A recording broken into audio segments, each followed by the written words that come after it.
Saudara, polisi masih menyelidiki penyebab kecelakaan kereta yang menewaskan 16 orang di Bekasi. Hingga kini 12 korban luka masih dirawat di sejumlah rumah sakit. Para korban tersebar di 7 rumah sakit di wilayah Jabodetabek. Sementara itu proses penyelidikan pun terus berjalan. Penyidik telah meminta keterangan dari 39 saksi untuk mengungkap penyebab kecelakaan. Polisi juga masih mengumpulkan bukti tambahan termasuk data teknis dan keterangan petugas. Per tanggal 7 Mei 2026 pukul 13.00 WIB masih terdapat 12 orang korban yang masih menjalani rawat inap di 7 rumah sakit. Di antaranya 5 orang dirawat di RSUD Kota Bekasi, 1 orang di RS Mitra Bekasi Timur, 2 orang di RS Trimaya Bekasi Timur, 1 orang di RSUD Kabupaten Bekasi, 1 orang di RS MMC Kuningan, Jakarta, 1 orang di Rumah Sakit Trimaya Barat, dan 1 orang Rumah Sakit Eka Hospital Harapan Indah. Sampai saat ini, penyidik telah meminta keterangan terhadap 39 orang saksi.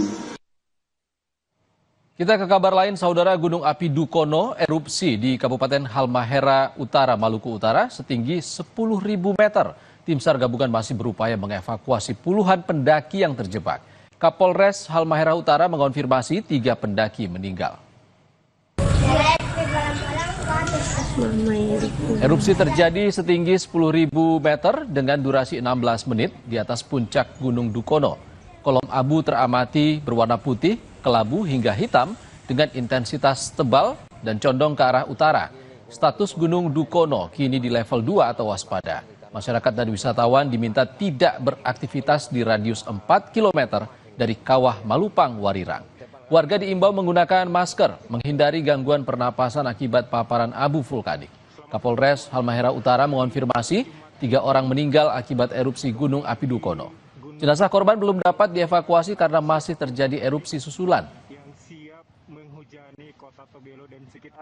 Untuk kronologis, hari ini Jumat tanggal 8 Mei 2026, kami mendapatkan informasi bahwa ada pendaki sejumlah 20 orang, diantaranya 9 warga negara asing dan sisanya warga negara Indonesia dan warga lokal.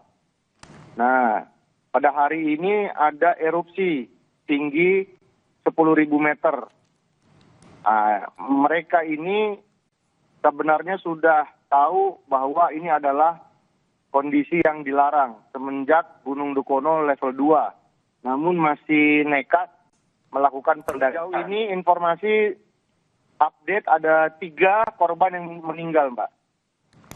Jadi 2 warga asing dan 1 warga asing.